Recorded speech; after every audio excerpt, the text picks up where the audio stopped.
प्रधान सचिव श्री उदय सिंह कुमावत जी, यहाँ उपस्थित स्वास्थ्य विभाग के सचिव लोकेश कुमार सिंह जी, यहाँ उपस्थित अन्य अधिकारीगण मनीष कुमार वर्मा जी, अनुपम कुमार जी, गोपाल सिंह जी, और इस कार्यक्रम में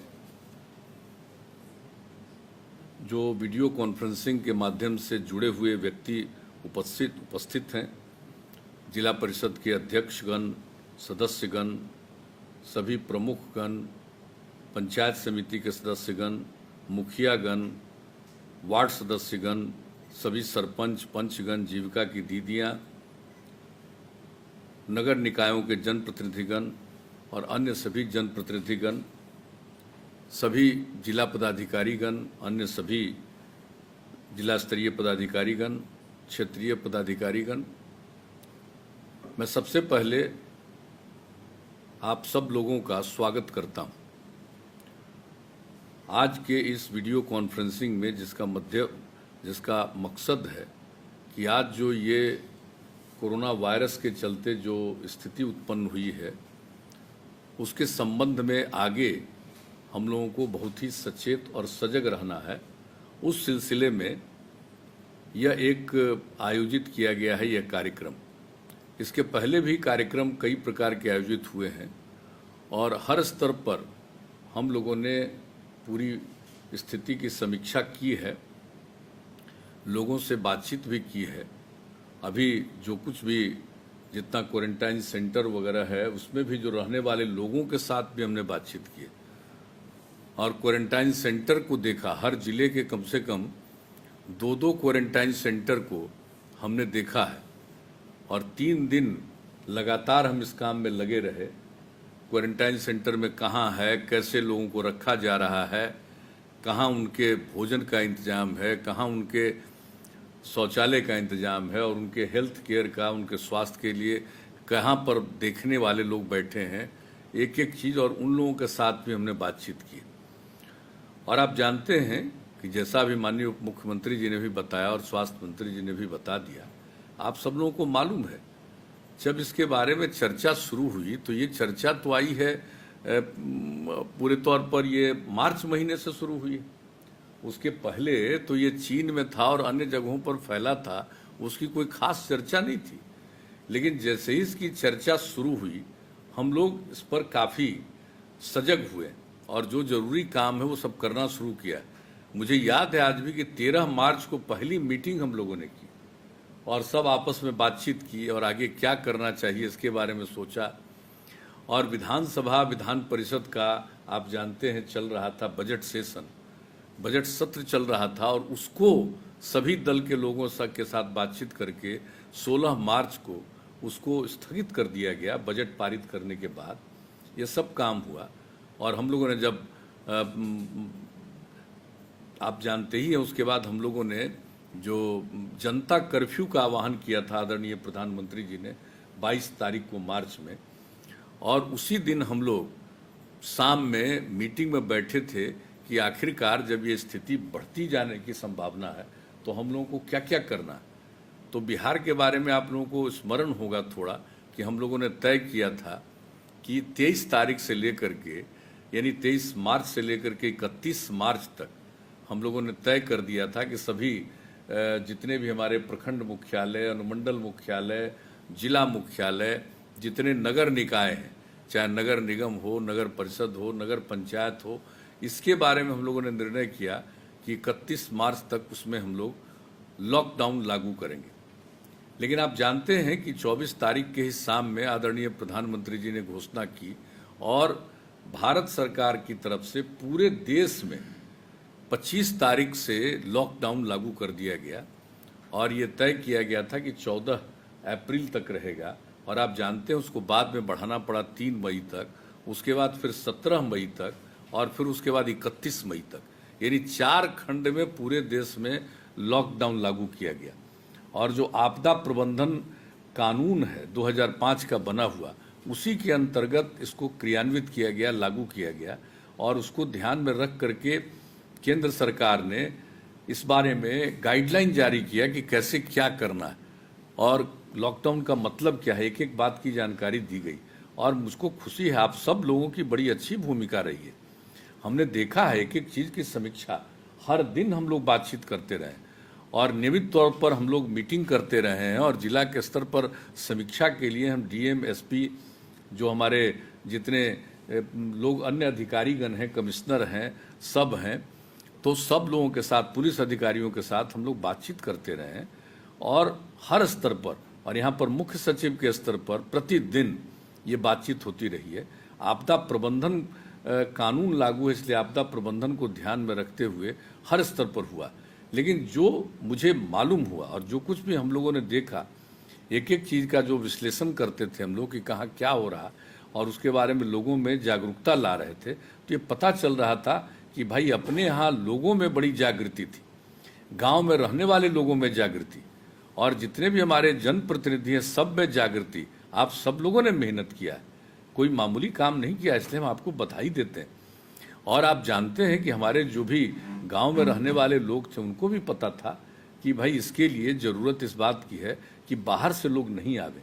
और जब ये लॉकडाउन लागू हुआ था पूरे देश में तो उसमें तो नियम ही बना हुआ था कि बाहर से लोग नहीं आएंगे, यानी एक राज्य से दूसरे राज्य में नहीं जाएंगे और राज्य के अंदर भी एक जिले से दूसरे जिले में नहीं जाएंगे। खास करके अगर स्वास्थ्य से संबंधित मेडिकल कोई आधार है या अन्य प्रकार से, जैसे तुरंत हम लोगों ने इसकी अनुमति प्रदान की थी खेती के लिए और उसके बाद जो ज़रूरत है लोगों को खाने का सामान खरीदना है, सब्जियां हैं, इन सब चीज़ों के लिए शुरुआत तो शुरू में कर दिया गया था ताकि लोगों को किसी प्रकार की दिक्कत ना आए। लेकिन लोगों को ये बताया गया कि भाई आप लोग घर में रहिए, ज़रूरत पड़ने पर इन सब कामों के लिए कोई गया तो ये बात हुई। और ये मास्क की बात उसी समय आ गई और मास्क के बारे में तो हमारा अनुभव है, जब 16 तारीख को विधानसभा और विधान परिषद को स्थगित किया गया तो उस समय जो डॉक्टर्स लोगों की सलाह थी वो सलाह थी कि जो अगर बीमार है उसको मास्क पहनना है और जो इलाज करने में डॉक्टर हैं, अन्य लोग हैं, उनको मास्क पहनना है, बाकी को मास्क नहीं पहनना है। तो ये हम लोग सब जान रहे थे, उस समय कह रहे थे। लेकिन बाद में पता चला कि नहीं साहब, मास्क पहनना लोगों की रक्षा के लिए जरूरी है। तो ये बाद में शुरू हुआ और आप जानते हैं कि मास्क शुरू में मिल नहीं रहा था तो हम लोगों ने जीविका समूह को और अन्य प्रकार से कहा कि इसका मास्क का निर्माण किया जाए। अब वो ऐसी स्थिति नहीं है, अब सब जगह, अब बड़े पैमाने पर जीविका समूह को भी इस बात के लिए हम धन्यवाद देते हैं कि उन लोगों ने इस मास्क का काम किया। और जो हमने देखा है अनेक जगहों पर, जो हम क्वारंटाइन सेंटर को देख रहे थे वहाँ पर भी हमने देखा कि उसमें रहने वाले लोग भी मास्क का निर्माण कर रहे हैं, कई महिलाओं को हमने देखा। तो ये सब काम हो रहा है और हम लोगों ने तय भी कर दिया कि हर गांव में प्रत्येक परिवार 4 मास्क और साबुन हम लोग उपलब्ध कराएंगे। तो ये काम शुरू हो गया है और बड़े पैमाने पर उपलब्ध हो गया और धीरे धीरे इस काम को पूरे तौर पर किया जा रहा है। कहिएगा तो हम तो पूरा फिगर बता देंगे कितने लोगों का वितरण हो गया और कितने लोगों का वितरण जारी। तो ये काम तो है, सबको मिलेगा। इसके बाद हमने यह भी कहा है कि भाई ये गांव में तो हम लोगों ने कर दिया, अब शहरों में भी इस बात की ज़रूरत है कि वहाँ पर भी जो गरीब लोग हैं उन लोगों को भी ये मास्क का वितरण किया जाए। अब उस सब पर काम शुरू हो गया, तो मास्क का वितरण। और अभी जो सबसे ज़्यादा जागृति की ज़रूरत है वह है मास्क का पहनना। अगर आप अकेले हैं तो कोई बात नहीं है, लेकिन जैसे ही आप निकल रहे हैं, और आप जानते हैं अब लॉकडाउन खत्म हो गया, अब लॉकडाउन सीमित रखा गया। कहाँ सीमित रखा गया है? तो वैसी जगहों पर रख दिया गया है हम लोगों को लॉकडाउन जहाँ पर, अब जैसे क्वारंटाइन सेंटर है, आप तो जान रहे हैं, तो क्वारंटाइन सेंटर में किन को रखा गया? क्वारंटाइन सेंटर में रखा गया है जो बाहर से हमारे लोग आ रहे हैं उन लोगों को रखा गया, और ख़ास करके उन जगहों से जो आए जहाँ पर काफ़ी एक तरह से कहिए रेड जोन है, बड़े पैमाने पर वहाँ सब कुछ है, वहाँ से जो आए हैं उनको क्वारंटाइन सेंटर में रखा जा रहा है। जो प्रखंड स्तर पर, पंचायत स्तर पर और अन्य स्तर पर जो क्वारंटाइन सेंटर का निर्माण किया गया है वहाँ पर लोगों को रखा जा रहा है, और बाकी जगहों से जो लोग आ रहे हैं उनको सलाह दिया जा रहा है कि आप होम क्वारंटाइन में रहिए। और किस प्रकार से जो लोग भी रह रहे हैं उनकी जांच करवाई जाती है, हर तरह से उनको देखा जाता है, नज़र रखा जाता है कि कहीं इनमें कोई लक्षण आया तो इसका जांच कराएंगे। वैसे कुछ जगहों पर सिंबॉलिक जांच भी करते रहते हैं। और दूसरी बात है, होम क्वारंटाइन में जो लोग हैं जो रखे घर में हैं उनके लिए भी हम लोगों ने इंतजाम किया है कि भाई जैसे पल्स पोलियो अभियान के तर्ज पर एक राउंड हम लोगों ने करवाया, अब उससे भी ज़्यादा बेहतर ढंग से हम लोग ये कोशिश कर रहे हैं कि निरंतर जो होम क्वारंटाइन में उनको देखना, अगर किसी प्रकार का लक्षण कुछ मिले तो उस आधार पर उनकी जांच करवाना। तो ये काम किया जा रहा ताकि लोगों को सुरक्षित रखा जाए। आप जानते हैं क्वारंटाइन सेंटर में भी बहुत लोगों की जांच होती है तो उसमें पॉजिटिव निकल आता है। तो ये तो कुछ भी हो सकता है, और कभी कभी आदमी को ये पता नहीं रहता है, कुछ भी दिखता भी नहीं है कोई लक्षण, लेकिन पॉजिटिव निकल जाता है। और बहुत लोगों को जब कुछ पॉजिटिव उसका निकलता है तो उसमें कुछ दिखाई पड़ता है कि उनको बुखार वगैरह हो गया या अन्य प्रकार की बीमारियां हुई। तो ये जो देखा गया है, अब जो लोग भी इस प्रकार के हैं उनको कहाँ रखा जाएगा, कि यानी जिनका निकल गया पॉजिटिव, उनके लिए हम लोग बना रहे हैं, हम लोग कंटेनमेंट जोन नहीं, आइसोलेशन सेंटर। कंटेनमेंट जोन तो अलग है, आइसोलेशन सेंटर ये बनाया गया है बड़े पैमाने पर कि भाई जो हम लोगों का क्वारंटाइन सेंटर है वो तो एक अवधि के बाद खत्म हो जाएगा, 15 जून के बाद। तो इसलिए कि अब जितने लोगों को बाहर से आना था लगभग आ चुके हैं, कुछ ही लोग अब बचे। अब आपको मालूम है कि जब लोग आना चाहते थे और कितनी कठिनाई में बिहार के बाहर थे, लोगों का फोन आता था और हम लोगों ने 3 जगह उनकी बात सुनना शुरू किया था। या तो वो हमारे कार्यालय में फोन करते थे, या फिर जो रेजिडेंट कमिश्नर दिल्ली में वहाँ फ़ोन करते थे, और फिर आपदा प्रबंधन विभाग में एक सेंटर बनाया हुआ था वहाँ लोग फ़ोन करते थे। बड़े पैमाने पर लोगों का फ़ोन आता था। और एक बार हमने कहा, एक टीम बनाई और हमने कहा जिन लोगों का फ़ोन आया है बात करिए और उससे जानिए कि क्या होता है। जब उनसे बात करके जो बात की जानकारी हम लोगों को मिली कि लोग परेशान हैं, काम करने के लिए बाहर गए थे और जिसके लिए काम करने के लिए गए वो आदमी ध्यान नहीं दे रहा है और बहुत कष्ट में है। इस बात की जानकारी हम लोगों को शुरू में ही, मार्च के शुरुआत में ही, ये इन सब चीज़ों की मार्च के अंत में जो लागू किया गया था लॉकडाउन, तो उसी समय से ये बात हुई। जब लोगों का फ़ोन आना शुरू हुआ तब हम लोगों ने ये तय किया कि भाई जो लॉकडाउन लागू कर दिया गया है पूरे देश में, तो उसमें तो भारत सरकार का एक जो दिशा निर्देश जारी हुआ है उसके अंतर्गत तो कोई एक राज्य से दूसरे राज्य में जा नहीं सकता। हालांकि कई लोग कई प्रकार से आ जाते थे, वो एक अलग बात है, लेकिन पूरे बड़े पैमाने पर तो लोगों का आना संभव नहीं था। तो फिर जब इस बात को देखते हुए जो आगे हम लोगों ने इसके लिए अनुरोध भी किया, आप सबको मालूम है, लेकिन उस बीच में जब अनुरोध किया तो इसके बारे में 27 तारीख को अप्रैल महीने में जब मीटिंग हुई थी प्रधानमंत्री जी के स्तर पर सारे मुख्यमंत्रियों की, तो उसमें भी हमने इस बात को रखा था कि भाई जब ऐसी स्थिति है, लोगों को आना है तो आने का व्यवस्था होना चाहिए।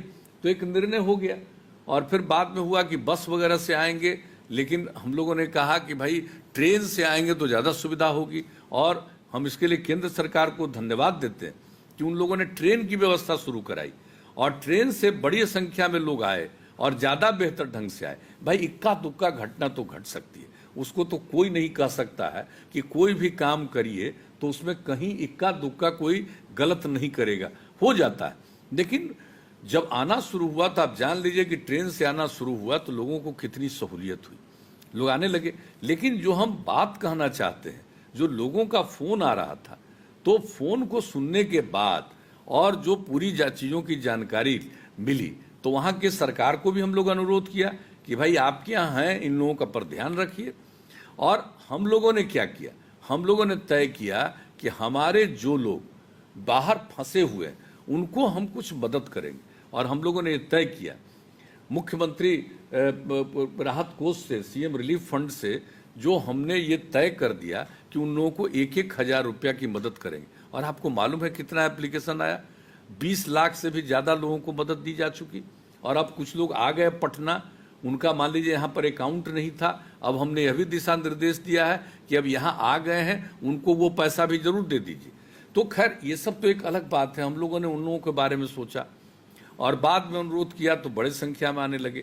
यानी 1 या 2 मई से जो आना शुरू हुआ है रेल का, अब लब तक पूरा है, अब आज भी कुछ आ रहा है, 1 आध दिन और आएगा। तो अब जितने लोग आएंगे तो हम लोगों ने तय किया, पहले बताया कि जो खराब स्थिति में जहां थे, जिसको कहा जाता है रेड जोन, वहां से लोग आ रहे हैं, जहां पर बड़ी संख्या में ये कोरोना वायरस के पीड़ित लोग थे, तो उन लोगों को हम लोगों ने यही क्वारंटाइन सेंटर में रखने का निर्णय लिया। अब क्वारंटाइन सेंटर में रह करके 14 दिन पूरा होने के बाद कई लाख लोग चले गए। आज भी 5 लाख से भी ज़्यादा लोग अभी क्वारंटाइन सेंटर में हैं, और जो लोगों को भी आकर के रखना है उसको रखा जाएगा, लेकिन अब इसकी ज़रूरत इस महीने के 15 तारीख के बाद नहीं पड़ेगी। लेकिन हम लोगों ने क्या तय किया?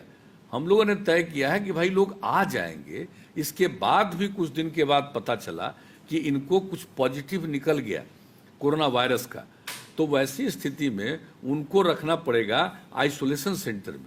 तो आइसोलेशन सेंटर का भी काफ़ी विस्तार किया गया, और हमने ये तय किया कि भाई जो हम लोग स्कूल वगैरह में, कॉलेज में और कई जगहों पर जो ये बनाए हुए हैं क्वारंटाइन सेंटर, अब स्कूल वगैरह में नहीं, क्योंकि एक स्टेज के बाद तो हमको स्कूल और कॉलेज में पढ़ाई शुरू करनी है, तो वैसी स्थिति में वहाँ नहीं, उससे अलग चाहे कुछ जगहों को किराए पर लेकर के, होटल वगैरह को किराए पर लेकर के, या ऐसे संस्थान जिसका निर्माण किया गया है बिल्डिंग्स का सरकार की तरफ से, उसका अभी तत्काल उपयोग करना कोई ज़रूरी नहीं है, कुछ दिन के बाद उपयोग करेंगे, तो उन नए बिल्डिंग्स में।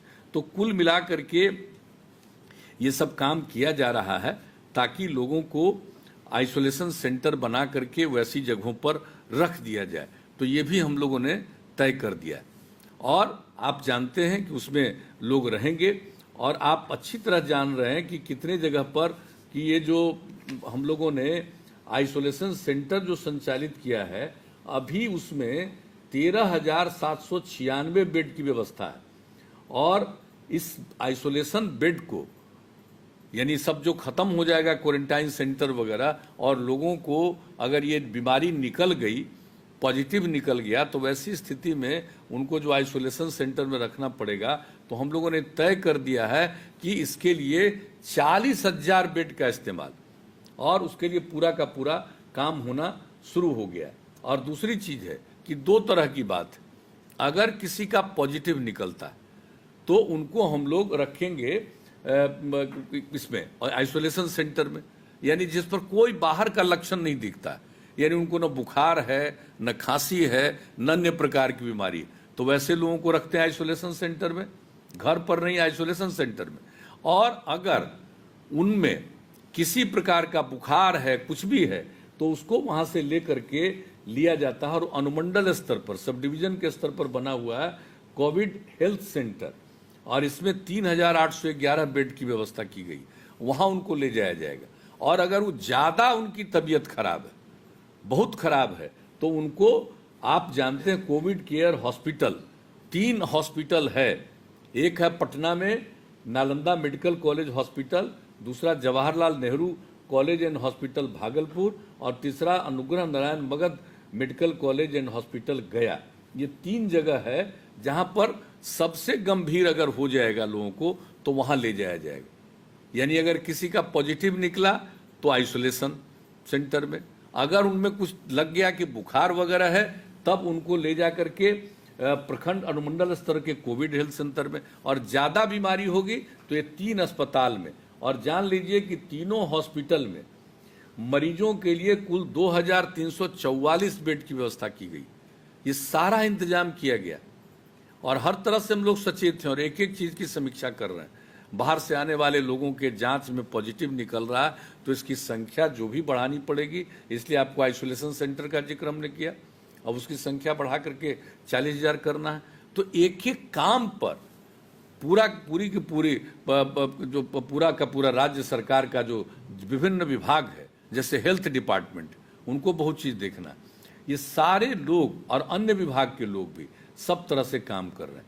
और एक बात और जान लीजिए कि अब ये लोग तो आ गए, अब हम लोगों ने क्या सोचा कि भाई जितने लोग आ गए हैं तो इन लोगों के लिए तो हम लोग को करना है। और एक बात हम बताना चाहते हैं, जरा बिहार में जिस तरह से हम लोगों ने काम किया है, ये जो हम लोगों ने क्वारंटाइन सेंटर बनाया है, आपको हम बताएं कि एक क्वारंटाइन सेंटर में, एक क्वारंटाइन किसी भी क्वारंटाइन सेंटर में कई लाख की संख्या में लोग रहे और किया गया है।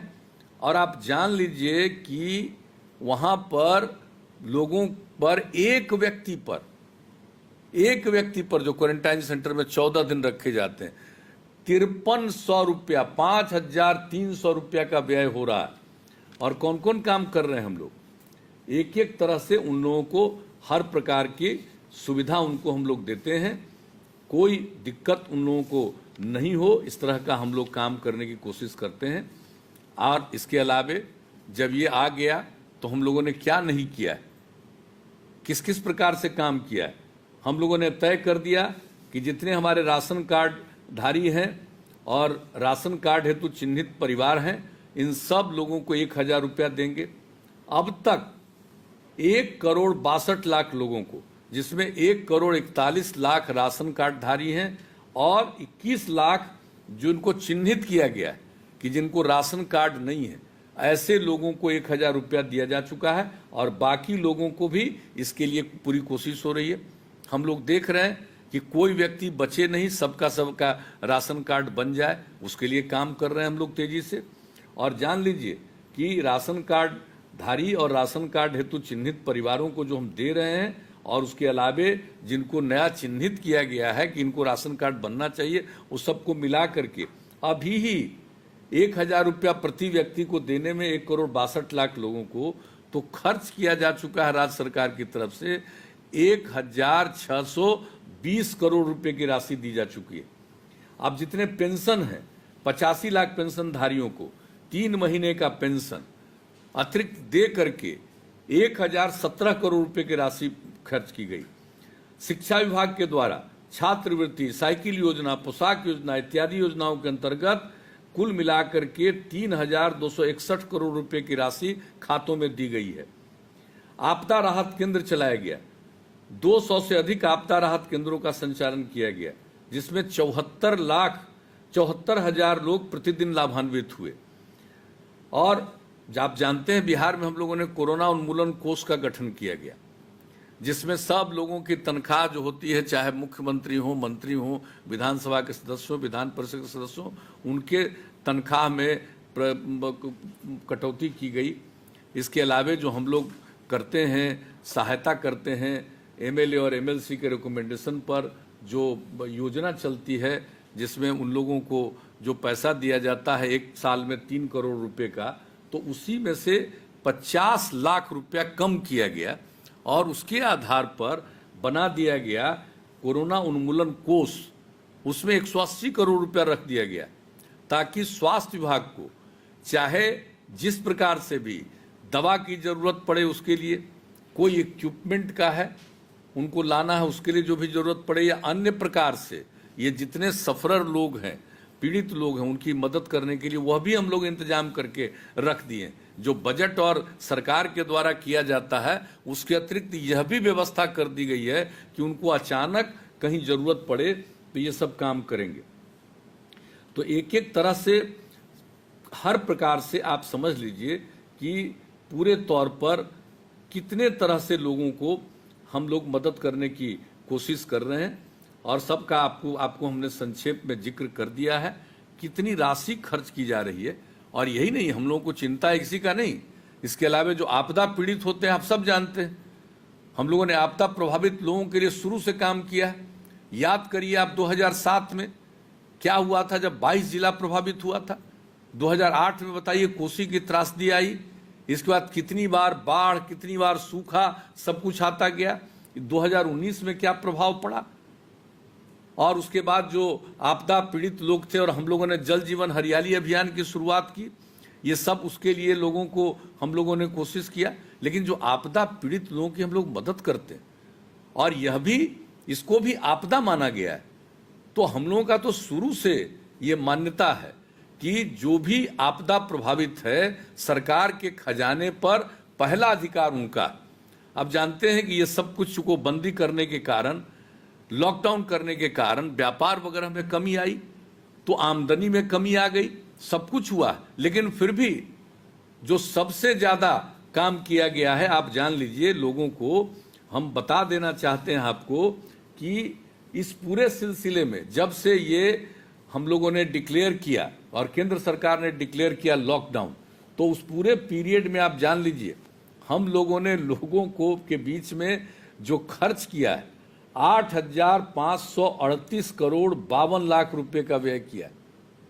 और आप जानते हैं जो बाहर से जो लोग आए हैं, तो बाहर से जो लोग आ रहे हैं उनको आने में जो खर्च, उसके ऊपर 500 रुपया और न्यूनतम 1,000 रुपया देने का फैसला। तो एक एक तरह से हम लोगों ने एक एक काम किया है कि किस तरह से लोगों को कितनी दिक्कतें होती है और कैसे हम लोग लोगों को सहायता देना चाहते हैं। तो इसी प्रकार से आप जान लीजिए इस बार क्या हुआ, फरवरी में पानी पड़ा, फिर मार्च महीने में 3 बार पानी पड़ा 3-3 दिन, फिर अप्रैल महीने में। तो इस सब चीजों को देखते हुए हम लोगों ने सरकार की तरफ से तीनों मिला करके, पहला में हम लोगों ने 60 करोड़ दिया, दूसरे में 518 करोड़ रुपया दिया, यानी अप्रैल इसके मार्च वाले में जो पीड़ित हुआ इलाका, और तीसरा जो अप्रैल में पीड़ित हुआ उसको लगभग 152 करोड़ रुपया। यानी आप समझ दीजिए कि मंत्रिमंडल के द्वारा, मंत्रिपरिषद के द्वारा जो किसान प्रभावित हुए हैं आपदा से, उनके लिए 730 करोड़ रुपए का अलग से और इंतजाम किया गया और लोगों के बीच में वितरण हो रहा है। करीब करीब 12,35,000 किसानों को दिया जा चुका है, 417 करोड़ रुपया खर्च किया जा चुका है। ये पूरी चीजें प्रक्रियाधीन है। तो हम सिर्फ इसलिए बता रहे हैं कि एक एक चीज पर हम लोग ध्यान देते हैं। और आप चिंता मत करिएगा, हम लोगों का दायित्व है लोगों की सेवा करना। तो जो भी सरकार की तरफ से जो जरूरी कदम उठाना है हम सब वो लोग करते रहेंगे।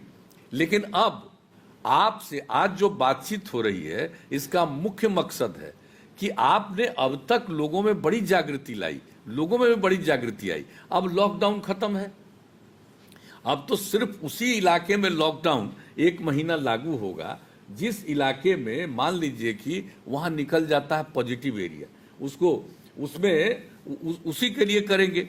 यानी जो उसको कहा जाएगा कंटेनमेंट जोन, यानी जिस इलाके में अगर अब कोई निकल आया, इस तरह की बीमारी आ गई, तो उस इलाके को बचाने के लिए और ज्यादा लोग इसके दुष्प्रभावित नहीं हों, तो उस वहां पर एक कंटेनमेंट जोन बनाया जाएगा। यानी चारों तरफ से उनको घेर दिया जाएगा और वहां पर आने जाने में प्रतिबंध, जो जरूरी काम है खाने का सब सामान उनको मिलना चाहिए और अन्य जो आवश्यक काम है चिकित्सा वगैरह का वो होना चाहिए। और बाकी जैसे लॉकडाउन के समय में अन्य जगहों पर घर के बाहर नहीं निकलिए, तो सिर्फ कंटेनमेंट जोन में ये बात लागू होगा। तो उसके लिए भी हम लोगों का इंतजाम है। तो कंटेनमेंट जोन को छोड़ करके बाकी सब जगह अब आप देख रहे हैं एक्टिविटी कितनी है। हम लोग बार बार कह रहे हैं लोगों को कि भाई भीड़ मत लगाइए, सोशल डिस्टेंसिंग, एक दूसरे के बीच में दूरी रखिए। प्रधानमंत्री जी ने कहा 2 गज की दूरी रखो, तो 2 गज की दूरी रखने का इस पर ध्यान देना चाहिए। अब आजकल जब बंद हुआ है तो देख लीजिए कितनी बड़ी संख्या में लोग बहुत एक दूसरे के नजदीक आ रहे हैं। भाई इस पर ध्यान देना है, लोगों को सिखाना पड़ेगा। तुरंत लोग नहीं समझता है, लेकिन लोगों को समझाना पड़ेगा कि थोड़ी दूरी बना करके चलिए, थोड़ा दूरी बना करके रखिए। अकेले हैं तो कोई बात नहीं, बाकी कोई काम के लिए निकलते हैं तो आपको मास्क लगाना पड़ेगा और उसके लिए तो हम लोग सब इंतजाम कर रहे हैं। तो एक प्रचार तो आप लोगों को, लोगों को समझाने के लिए कहना है कि भाई हर हालत में लोगों को प्रेरित करिए कि भाई ये मास्क जरूर लगाइए और सैनिटेशन का सब कुछ का ये सब जो कहा जाता है एक एक चीज का, तो हर जगह साफ सफाई का ध्यान देना और दूसरी तरफ लोगों को ये प्रेरित करना। अब देख रहे हैं हम लोग कैसे रखे हुए हैं, अब जैसे ही कुछ होगा अभी बोल रहे हैं तो कोई बात नहीं, ऐसे करेंगे तो तुरंत ये देखिए, तो इससे भी होगा। और दूसरा जो मास्क पहनने का कई तरीका है, अभी बता रहे थे हमारे स्वास्थ्य मंत्री जी, तो मास्क का प्रयोग करना जरूर चाहिए। ये लोगों को प्रेरित करिए, हम इन लोगों को कहेंगे।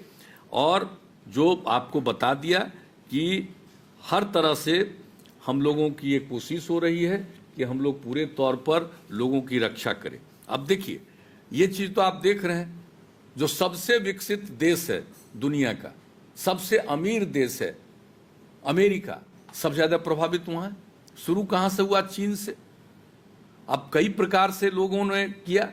अभी अभी ठीक बता रहे थे हमारे उप मुख्यमंत्री जी और स्वास्थ्य मंत्री जी, आप लोगों को बता रहे थे। एक बात जान लीजिए, दूसरे देशों में जो पश्चिमी देश है वहां पर ये नहीं प्रचलित था, लेकिन जो पूर्वी देश हैं, जापान वगैरह, उसमें मास्क पहनने की प्रक्रिया पहले से, आमतौर पर जो कोई निकलते हैं बीमार रहते, और वहां पर सबसे कम असर पड़ा। तो अब मिला जुला करके जो इसके विशेषज्ञ हैं वो ये सलाह दे रहे हैं मास्क के बारे में। तो हम लोगों को प्रेरित करना है मास्क के लिए। और दूसरी बात है कि हर तरह से ध्यान देना है। अगर थोड़ा भी किसी की तबीयत खराब तो उन सब लोगों पर नजर रखनी है। तो जितने जनप्रतिनिधिगण हैं अगर देखे रहेंगे, हमारे यहाँ तो वैसे हम देख रहे हैं कि लोगों को काफी जागृति रही है, लेकिन जागृति तो है, लेकिन लोगों को जो अभी हम देख रहे हैं 2-3 दिन से जितनी भीड़ हो रही है, और 50-60% लोगों का ही मुझे कल आंकड़ा मिला है कि लोग मास्क पहने हुए। तो योग करना चाहिए और इससे बचने के लिए जरूरी है। और एक बात हम बता देते हैं, अभी हम लोगों के बिहार की स्थिति बेहतर है। अब एक जो पूरे विश्व में ये महामारी बन चुका है, अब तक विश्व के 215 देशों के 64,52,400 लोग संक्रमित हो चुके हैं और 3,82,480 लोगों की मृत्यु हो चुकी है पूरे दुनिया में। अब भारत में, अपने देश में अब तक 2,07,615 लोग प्रभावित हुए हैं और अब तक इसमें से 5,815 लोगों की मृत्यु हुई है। और बिहार में अब तक कुल 81,413 सैंपल्स की जांच की जा चुकी है और अब कोरोना पॉजिटिव मरीजों की संख्या बढ़कर के हो गई है 4,096। अभी जो देश में जैसी स्थिति है उससे भी कम है, लेकिन बढ़ रहा है ना, ध्यान रखना, 4,096। और इसमें से अब तक 1,803 लोग स्वस्थ हो चुके हैं और अब तक कुल आज सुबह को लेकर के 25 लोगों की मृत्यु हुई है। और अभी वर्तमान में लगभग 2,269 लोग एक्टिव हैं अभी। तो आप समझ लीजिए कि 3 मई के बाद जब बाहर से लोगों का आना शुरू हुआ, तब उसके बाद बिहार में लौटने वाले लगभग 3,000 व्यक्ति कोरोना पॉजिटिव पाए गए। तब तो बड़ी संख्या में आए हैं। सबका तो आप इलाज कर नहीं सकिएगा, लेकिन नजर तो रखिएगा। आप जानते हैं शुरू में नहीं पता चलता है, और कभी कभी जो क्वारंटाइन सेंटर में रहते हैं बाद में कुछ लक्षण दिखता है तो देखा जाता है कि पॉजिटिव निकले, या अन्य जगहों पर। इसलिए हम लोगों को पूरे तौर पर नजर रखनी है। घर में भी रहेंगे तो हम लोगों ने कहा है कि उसके बारे में नियम बना दिया गया है, और आप लोगों को भी। और हम तो ये भी कहेंगे कि भाई ग्रामीण चिकित्सक लोग भी हैं, उनका भी हम लोगों ने मदद किया था, ट्रेनिंग पहले कराया था। हम उनसे भी आग्रह करेंगे कि भाई नज़र रखिए। गांव के लोग इलाज कराने के लिए आप ही के यहाँ चले जाते हैं, तो जो ग्रामीण चिकित्सक लोग हैं उन लोगों को भी ध्यान रखना चाहिए।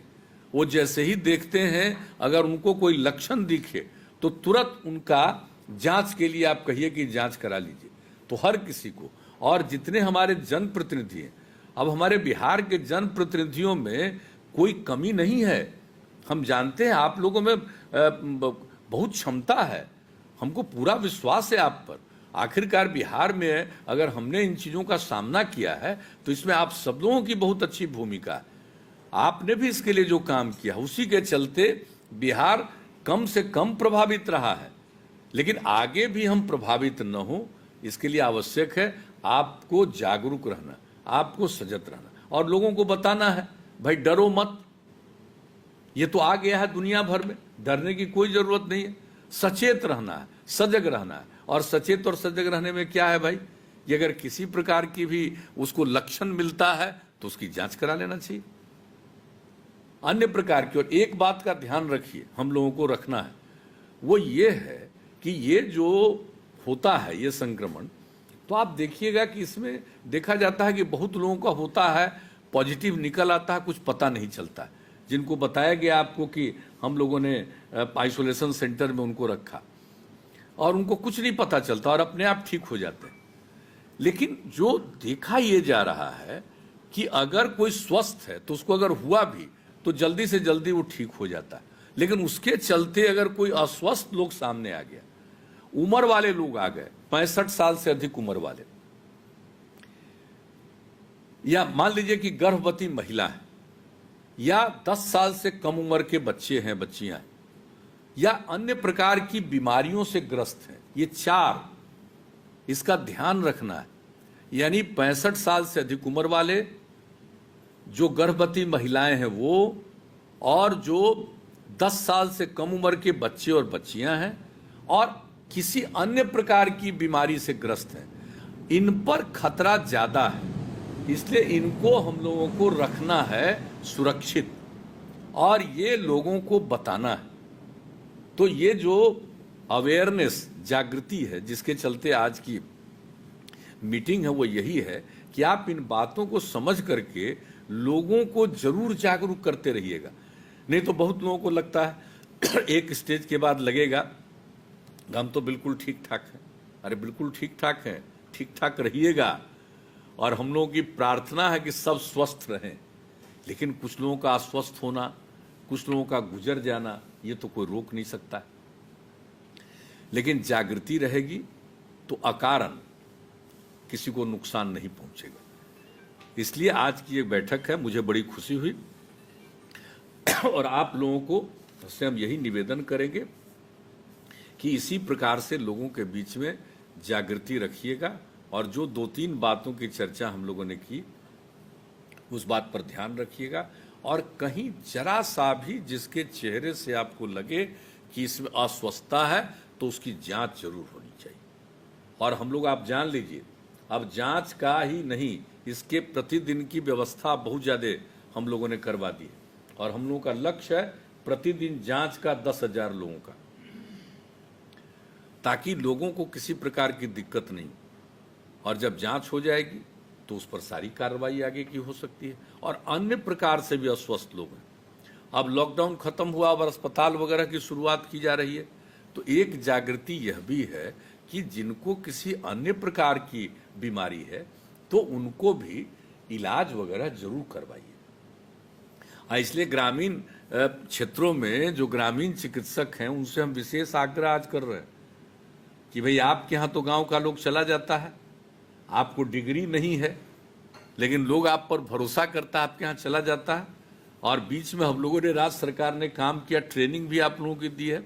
तो हम दोबारा इस बात को कहना चाहते हैं, ये आपका फर्ज बनता है, ये आपका दायित्व है, और सच पूछिए तो यह आपका धर्म है कि अगर लोग आपके पास आ रहे हैं, किसी अन्य प्रकार का लक्षण दिखता है तो उनको अन्य प्रकार का जांच भी करवाइए। और इस तरह से सब लोग सजग रहेंगे, सारे जनप्रतिनिधि, सभी सक्रिय लोग अगर सक्रिय रहेंगे तो मेरे हिसाब से ये खतरा बढ़ेगा ज्यादा नहीं, और धीरे धीरे इस खतरे से हमें मुक्ति मिलेगी। कई प्रकार के विशेषज्ञ कह रहे हैं कि ये अभी बढ़ेगा, तब तो कोई जानता नहीं है। अब उसके बारे में हम लोगों को कोई भयभीत होने की तो जरूरत है नहीं, सिर्फ सचेत रहना है। ये कोई जान नहीं रहा। अब बताइए ऐसी चीज, आप बताइए पूरे दुनिया में फैल गया तो फैल गया, और हम लोगों ने अब तक जो किया है, और आप लोगों की भी बहुत अच्छी भूमिका, हमारे जितने स्वास्थ्य से जुड़े हुए लोग हैं, डॉक्टर, चिकित्सक और दूसरे अन्य लोग, उनके साथ काम करने वाले नर्स हो या अन्य लोगों की जो भूमिका है, मैं उनकी सराहना करता हूं, मैं उनका अभिनंदन करता हूं। और इसके अलावे जो हमारे प्रशासन के लोग हैं, एक एक चीज पर ध्यान रखा और लोगों का ख्याल रखा है, पुलिस के लोगों ने भी ख्याल रखा, इन सब लोगों ने मिलकर काम किया है, ताकि जिसके चलते बिहार में प्रभाव कम पड़ा है। और अब चूंकि लॉकडाउन खत्म हो गया है, तो लॉकडाउन खत्म हो गया है भाई, तो अब जब खत्म हो गया तो अब इसके अलावे सबको सचेत भी रहना। आखिरकार कितने दिनों तक लॉकडाउन करते, और कौन कौन काम नहीं किया जा रहा, आप जरा बताइए। हमने आपको राज्य सरकार का भी बता दिया, केंद्र सरकार के द्वारा भी क्या क्या घोषित पैकेज किया गया, लोगों की मदद की गई। प्रधानमंत्री जनधन योजना के अंतर्गत महिला खाताधारियों को 500 रुपया प्रति माह 3 महीने के लिए, प्रधानमंत्री उज्ज्वला योजना में लाभार्थियों को 3 महीने में 3 गैस सिलेंडर मुफ्त में दिया गया, राशन कार्ड धारियों को 3 महीने तक प्रति व्यक्ति 5 किलो अनाज और प्रति परिवार 1 किलो दाल मुफ्त में दिया जा रहा। केंद्रीय पेंशन योजना के अंतर्गत, जैसे हम लोगों का जो पेंशन है केंद्रीय पेंशन योजना में सीमित लोग हैं और हम लोगों का कुल मिलाकर के बहुत ज़्यादा है, 87 लाख के करीब। तो जो केंद्रीय पेंशनधारी है उनको भी उस 1000 रुपया दे रहे हैं, और हम लोग तो अपने पेंशनधारियों को जो राज्य पर निर्भर है उनके लिए तो किया ही है, 3 महीने का हम लोगों ने करके दिया है। इसके अलावे आप लोग सब जानते हैं हमने स्वास्थ्य कर्मियों और डॉक्टरों के लिए जो इंतजाम शुरू में ही किया, फैसला किया और केंद्र सरकार ने भी कर दिया कि उनके लिए बीमा 50 लाख रुपए का, और फिर मनरेगा योजना के अंतर्गत जिसमें लोगों को काम बाहर से भी आ रहे हैं उनको भी काम मिलेगा, उसके लिए केंद्र सरकार ने 20 करोड़ रुपया बढ़ा दिया गया। तो इस तरह से अनेक काम किया गया, और जैसा कि हमने राज्य सरकार की तरफ से बताया हम लोगों ने भी सबके लिए काम किया। तो कुल मिला करके हम लोग लोगों की सहायता दे रहे हैं, मदद कर रहे हैं। तो अब इसके लिए जरूरत इस बात की है, और अब तो सब चीज खुल रहा है। अब जो कुछ भी है, चाहे कृषि का क्षेत्र हो या अन्य क्षेत्रों में भी सारा काम किया जा रहा है। तो अब हम लोगों को ऐसा लग रहा है कि धीरे धीरे स्थिति सामान्य होगी। लेकिन ये कोरोना वायरस के बारे में कई प्रकार की बातें आ रही हैं, तो कहीं भी कोई प्रभावित हो सकता है। तो उससे बचने के लिए लोगों को जागरूक रखना है, और जागरूक कौन रखेगा? लोग भी को जागरूक रहना है और लोगों को सुझाना है। कुछ लोगों को, चंद लोगों को, देखिए आमतौर पर लोग सब बात समझते हैं, लेकिन कुछ लोग कुछ बात को नहीं समझते हैं, तो समझाने की कोशिश करना है हम लोगों को।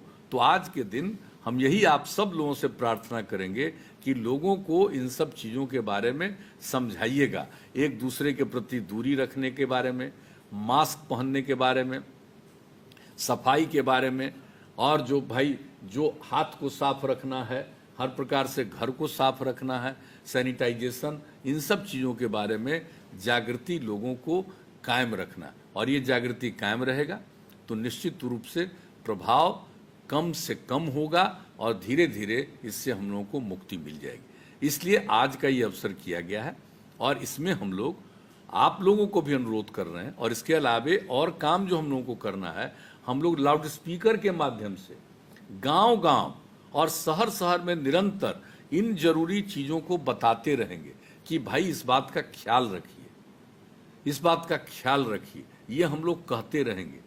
इसके अलावे हर जगह पोस्टर लगा करके गांव में भी हम लोग जागरूक करेंगे लोगों को। इसके अलावे रेडियो, टेलीविज़न के जरिए भी इन सब चीज़ों का हम लोग प्रचार करेंगे। ये सब तो करेंगे, लेकिन इसके साथ साथ जो सबसे ज़रूरी चीज़ है, वह ज़रूरी चीज़ क्या है? वह है लोगों में जो प्रमुख लोग हैं, जिनका समाज पर असर है, जिनकी फॉलोइंग है, लोग जिनकी इज्जत करते हैं, वो अगर किसी बात को कहते हैं तो बहुत असर पड़ता है।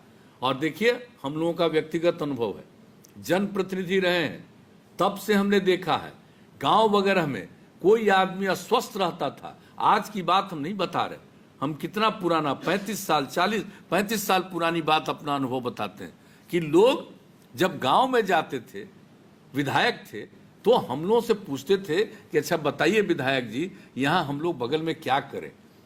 तो एक एक चीज के बारे में लोगों का, जिनका जो प्रभाव है, जिन पर लोगों का भरोसा है, लोगों का विश्वास उन पर बहुत है।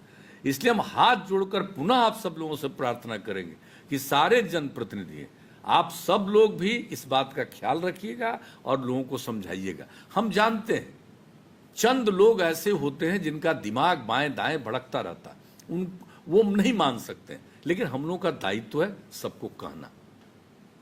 लेकिन ज्यादातर लोग, अधिकांश लोग आपकी बात मानेंगे, और लोग आज मानते रहे। और आपको मालूम हमारे गांव में कॉन्शसनेस है, ऐसा नहीं है कि नहीं है। और एक बात हम कह देना चाहते हैं कि जो लोग भी हमारे यहाँ हैं, उनके भी रोजगार के लिए, जो हमारे यहाँ रहते हैं, सारा काम मनरेगा वगैरह से लेकर के जल जीवन हरियाली अभियान के अंतर्गत जो कार्यक्रम है उसकी शुरुआत करा के, सड़क का काम, अन्य जो विकास का काम है उसको करा करके लोगों को काम में लगाना। और दूसरा, जो हमारे बाहर से लोग आ गए, हम जो बात किए, हम उन लोगों से आग्रह किए कि भाई आप दूसरी जगह सेवा करने गए, और उन लोगों को ख्याल रखना चाहिए था कि जो आदमी कहीं काम करने गया है और लोगों का काम करता है, वो आज कष्ट में है, उसका ध्यान नहीं रखा। ये अच्छी बात नहीं है। आपको लौट करके यहां आना पड़ा, तो हम तो यही चाहेंगे कि आपको मजबूरी में बिहार के बाहर नहीं जाना पड़े। कोई इच्छा से कहीं जाना चाहे तो पूरा देश तो एक है, पूरा देश तो एक है। प्रवासी कहते हैं, भाई एक बात और कहेंगे, हम प्रवासी नहीं कहते हैं। वो शब्द चला है पूरे देश में, एक राज्य का दूसरे राज्य में बिहार के लोग जाते हैं उसको प्रवासी कहता है। अरे काहे का प्रवासी है? देश तो एक है, नागरिकता तो एक है। तो एक देश का आदमी कोई दूसरी जगह काम करने जाता तो प्रवासी नहीं है। देश के बाहर जाएगा तो भले प्रवासी है, लेकिन फिर भी प्रवासी जैसा उनको रूप। अरे भाई देश एक है, कहीं का कहीं गया काम करने, उसको किसी तरह का कष्ट नहीं होना चाहिए था, लेकिन कष्ट हुआ। तो हमारे बिहार के लोगों को जो बाहर में कष्ट हुआ है, हमें ठीक नहीं लगा। हम लोगों ने बहुत कोशिश की है, लेकिन लोग मजबूर होकर के आए। तो हम लोग तो अब चाहते हैं कि उन लोगों को मजबूरी में फिर बाहर नहीं जाना पड़े, इसलिए उनके लिए व्यापक पैमाने पर रोजगार का इंतजाम हो जाए।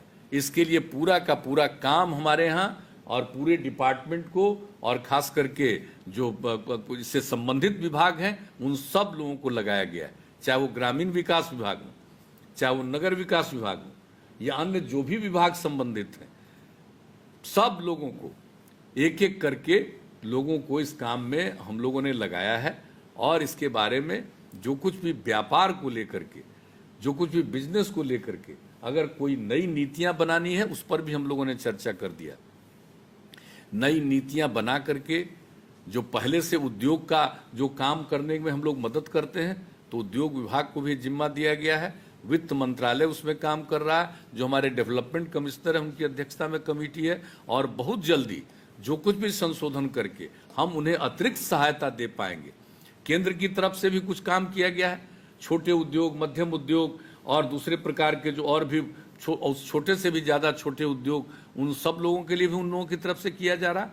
और हम लोग भी पूरे तौर पर उन लोगों को मदद देने के लिए हम लोग नीति बना रहे हैं। और आपको मालूम है, मनरेगा में न सिर्फ राशि बढ़ाई गई है, बल्कि उन लोगों का भी उसमें वो समाहित किया जा रहा है। तो मनरेगा के माध्यम से भी, और जो दूसरा हम लोग जल जीवन हरियाली अभियान के अंतर्गत कई काम कर रहे हैं, उसमें भी लोगों को शामिल किया जाए, और अन्य जो विकास के काम हैं उसमें शामिल किया जाए, और नया उद्योग लगा करके ताकि उनको काम मिले। और जितने लोग बाहर के आए हैं उन सब लोगों का आकलन किया जा रहा है कि ये किस चीज़ का स्किल इनको है, किस चीज़ की कौन सा काम ये करते हैं, यहाँ पर भी वो काम कराया जा सकता है।